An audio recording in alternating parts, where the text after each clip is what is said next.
Hi, welcome everyone. Just wanted to show you a quick demonstration on the rim clamp tire changer we have in class. It's very similar to many other rim clamp tire changers that you will use. So first step, we're going to remove the valve core as you saw here. I used a valve core tool, remove the valve core, set it off to a safe place. This will deflate the tire. I usually do this first so it's deflating as I'm doing other things. And now you can see I'm using a wheel weight tool that is kept in the tire change box on the wall or on the balancers. And I'm using that to remove any wheel weights that are on this wheel. You want to remove all the wheel weights before you start because they can cause damage to the wheel as the tire machine spins around.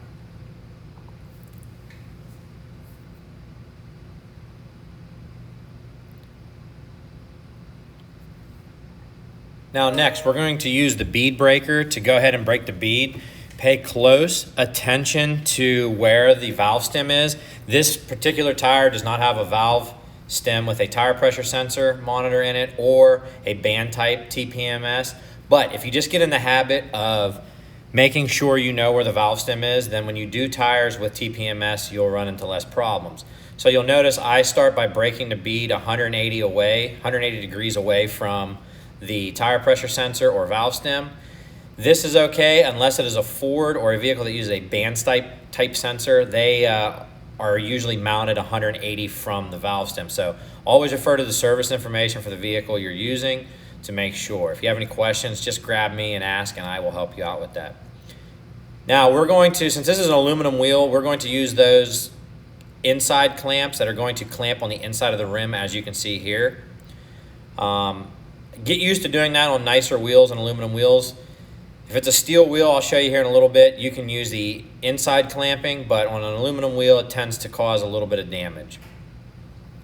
So here's an example of using the outer grip pads on an inside of a steel wheel. It's not really going to affect the steel wheel, but on an aluminum wheel, you can cause some damage and cause later corrosion. So as you saw here, we're actually using the outside rim clamp function of this machine. Now I'm going to put a little bit of tire lube around the bead just to aid in removal. I'm pointing to the tire pressure sensor or valve stem. I want to know where that's at. So I'm going to move the tire machine head here and put the valve stem just behind the head so that way we can pull the bead up over top of it and not cause damage to the TPMS.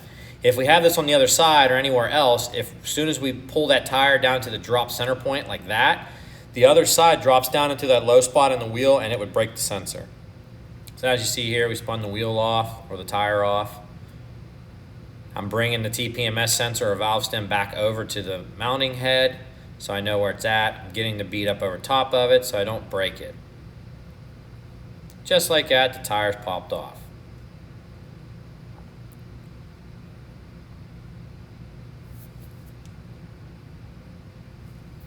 Now, you want to check the beads right here where I'm pointing.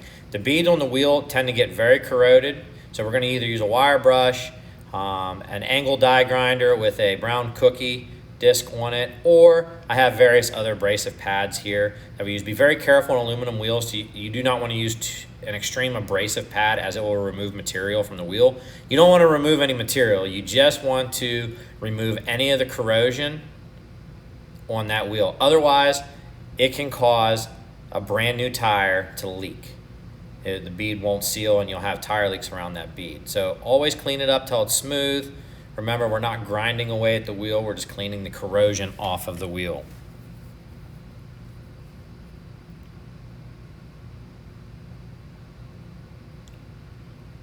Make sure you always have your safety glasses on, but especially when we're doing this, it's also a good idea to wear a mask, a dust mask while you're doing this because that corrosion can create dust and you do not want to be breathing that in. Now here's a good spot where you can see how that rim clamp actually attaches to that wheel. Now, what I'm bringing over here is some bead sealer. It's basically like a rubber cement in a way, but it's designed specifically to seal beads. It's very sloppy and messy, so use a little bit of it, take some practice, try not to slop it around all over the place if you can.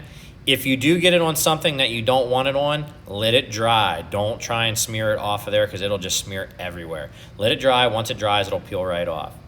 So I'm relocating so I can get to the areas where the clamps were. Just putting a nice coat over the bead to fill in any porosity from the corrosion. Will also help to seal this tire bead against the wheel. Now, when you're practicing here in the shop for your task sheets, you do not need to do this for every single one, but customer cars get used to cleaning the beads on every one because you don't want them to leak. So as you saw there, I took a razor knife and I cut the backside of the valve stem off. You can use a pair of side cutters, things like that. And I used a valve stem installation tool to pull it out. I'm going to replace the valve stem on this one just to kind of go ahead and knock that demo out while we're doing it. It's always a good habit on a customer's car to get in the habit of changing and replacing valve stems as you are putting new tires on the car. You'd hate to put a $1,000 set of new tires on a customer's car and a valve stem leak and cause a tire to go flat and damage the tire for a $2 valve stem. This is a little more difficult on cars nowadays. 2008 and up were standardized from the federal government that you had to have TPMS on them, so it's a little more costly to replace the valve stem, so always check with your customer.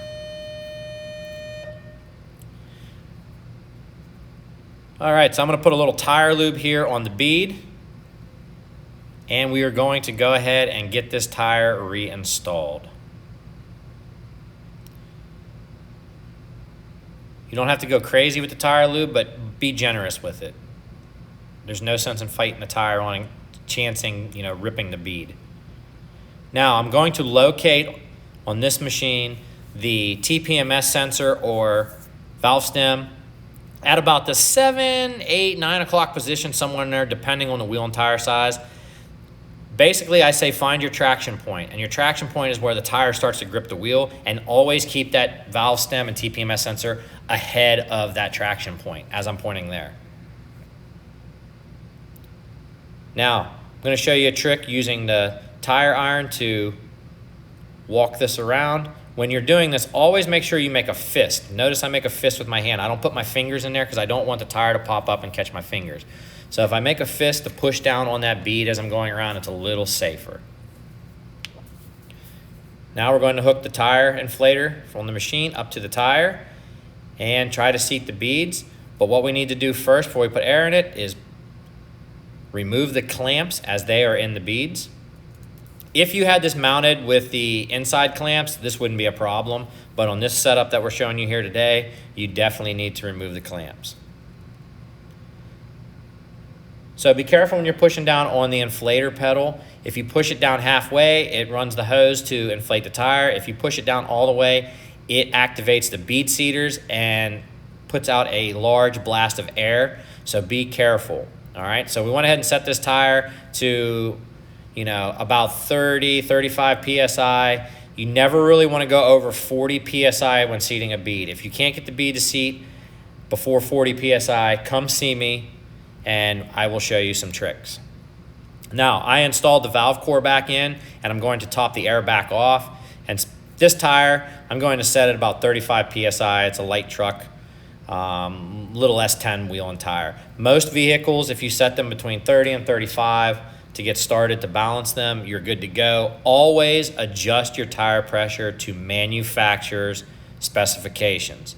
Check the door jamb, check the tire placard, and set the tires to those specifications before sending the car down the road.